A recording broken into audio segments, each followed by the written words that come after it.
The Case of the Vanishing Heiress. In the dimly lit study of 221B Baker Street, the crackling fire cast dancing shadows on the walls, and the pungent scent of pipe smoke hung in the air. Sherlock Holmes, the famed detective, sat in his armchair, lost in thought, while his trusted companion, Dr. John Watson, read the morning newspaper. "Another dull day, Holmes," remarked Watson, glancing up from his paper. Holmes raised an eyebrow, a glint of amusement in his eyes. "On the contrary, Watson, the day is never dull when one is in pursuit of the truth." Before Watson could respond, a frantic knock echoed through the flat. Mrs. Hudson, their landlady, entered with a sense of urgency written across her face. "Mr. Holmes, there's a matter of utmost importance. Lady Amelia Fairfax has vanished," she exclaimed, her voice trembling with distress. Holmes leaned forward, his interest piqued. "Indeed? Pray, provide us with the details, Mrs. Hudson." Mrs. Hudson recounted the events of the previous evening. Lady Amelia, a wealthy heiress known for her reclusive nature, had attended a lavish society gala. Upon returning home, she retired to her chambers, but by morning, she was nowhere to be found. Her disappearance had sent shockwaves through London's aristocracy. Holmes stroked his chin thoughtfully. "Watson, we must make haste to Lady Fairfax's residence. There may be clues overlooked by the authorities." Arriving at the Fairfax estate, Holmes surveyed the scene with a keen eye.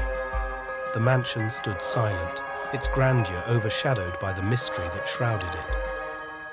Inside, the servants whispered anxiously, while Lady Fairfax's distraught family awaited news. Holmes wasted no time. He examined Lady Fairfax's room meticulously, noting the overturned vase and the faint scent of a rare perfume lingering in the air. His keen observation led him to a hidden compartment in the desk, containing a letter addressed to Lady Fairfax. With a sense of urgency, Holmes read the letter aloud. "My dearest Amelia, I cannot bear the thought of you marrying another.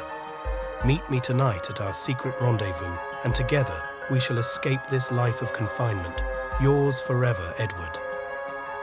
Watson gasped, realizing the gravity of the situation. Lady Fairfax was planning to elope with her lover, Edward. But where could they have gone? Holmes remained composed, his mind racing with possibilities. "Fear not, Watson. All is not lost.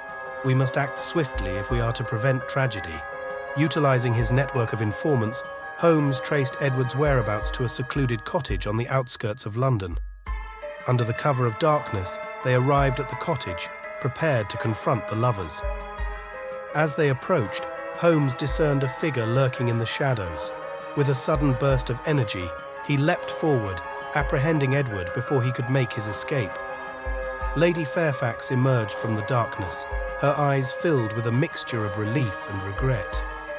"Mr. Holmes, how did you—" she began, her voice trailing off. Holmes smiled, his demeanor calm and collected. "It was elementary, Lady Fairfax. Your lover's impassioned plea and the scent of his distinctive cologne led me to the truth." Lady Fairfax's resolve crumbled, and she confessed to her plans of elopement, driven by a desire for freedom from the constraints of her privileged upbringing. Edward, overcome with emotion, admitted his role in the scheme, begging for forgiveness. In the end, justice prevailed, and Lady Fairfax returned to her family, chastened but grateful for Holmes's intervention. As dawn broke over London, Holmes and Watson returned to Baker Street, their latest case solved, but the memory of Lady Fairfax's vanishing heiress lingering in their minds. For Sherlock Holmes, the pursuit of truth was a never-ending adventure where every mystery held the promise of discovery.